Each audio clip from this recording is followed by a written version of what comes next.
let's talk about arrays join method. So join method is used to combine the array elements and it results into a string by a comma separated or maybe any another separator that we are passing as an input to the join method.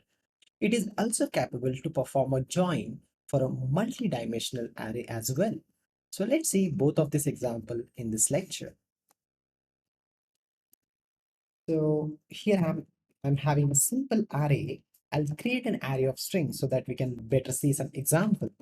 This is a first string. My name is.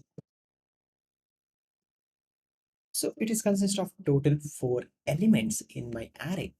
And if I want to combine this together and I want to build a sentence out of it, I need to combine all these elements by using a separator, maybe a space in our case. So what I can do, I can just say let result into equals to array dot join. So join, we can specify a separator here, as you can see, a string separator. So I can specify a space here. So by combining all these elements, I want to give a space in between all of these, or I can do anything else. Let's say hyphen. I'll keep hyphen for now. Okay, let's see the results. Yes, I'm getting all these array 4 element are getting converted to a string now. And if you want to confirm that, you can also check the data type of the result. It will be a string. Yes. And now let's, instead of hyphen, make use of a space here. Let's see. So it's a perfect sentence now in which it is saying my name is Navin. Now it is not always important to give the parameter for this particular join operation. I can even leave it as it is. So if I do that, by default, a comma will be selected as a separator. Here you can observe that.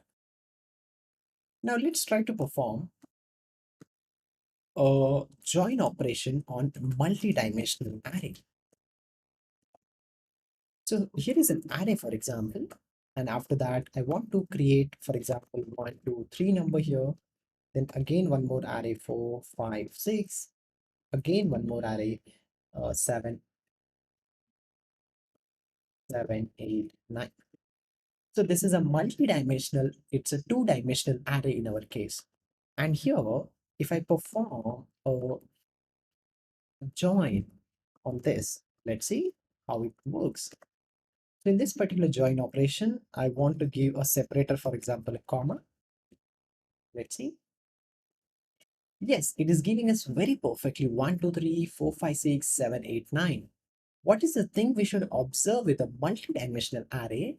So the join operation is not only limited to the one-dimensional array, it is also capable to perform a join on multi-dimensional array at any depth. What I mean by any depth?